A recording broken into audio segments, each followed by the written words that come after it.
An author who has earned honors for his writing about the opioid epidemic, talking in Knoxville today in a room loaded with local leaders. His accounts of the impact of those drugs sounds all too familiar to people around here. Sam Quinones is the author of Dreamland, the true tale of America's opiate epidemic.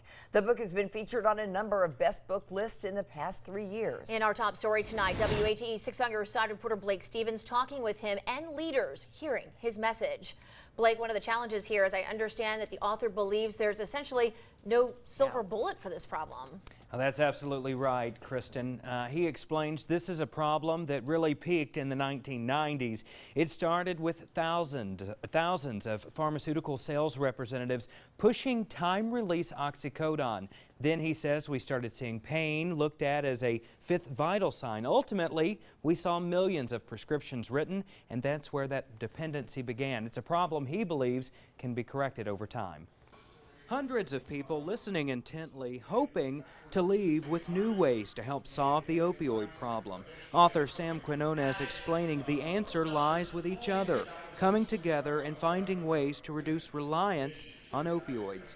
4th Judicial Circuit Court Judge Telford Fogarty was in the crowd. He says this issue became personal when he adopted a son with neonatal abstinence syndrome. We got to break out of our silos, and all of us have a little bit to offer. We're all a small piece of the puzzle, but working together is the way that we're going to solve this crisis. Knox County Mayor Glenn Jacobs and Knoxville Mayor Madeline Rogero both saying ending this crisis is a priority. It impacts our workforce.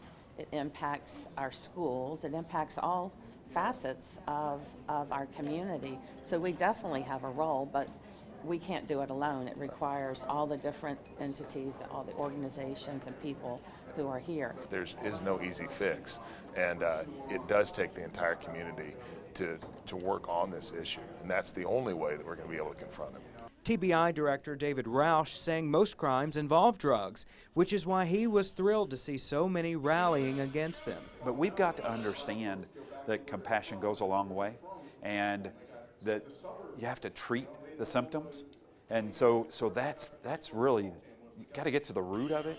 Quinones says there isn't one answer, but maybe a few. He doesn't believe pulling opioids from people who legitimately need them is the right answer. These are drugs that do have a valid role in medicine.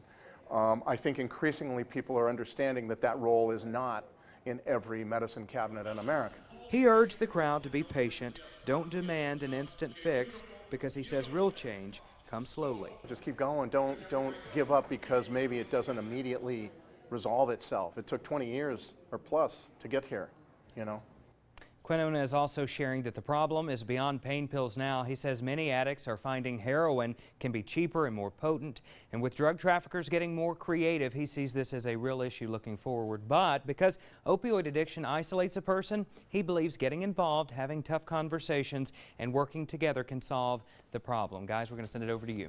Yeah, not giving up. Yeah, just keep at it. So important. All right, Blake, thank you. The numbers, by the way, continue to rise on opioid deaths here in our community. We're losing so many productive people. The County District Attorney General's office keeps track. Their latest figures on suspected overdose deaths, 259 so far this year. They counted 293 last year. And with a month and a half still to go, Knox County could be on pace to match or exceed that number.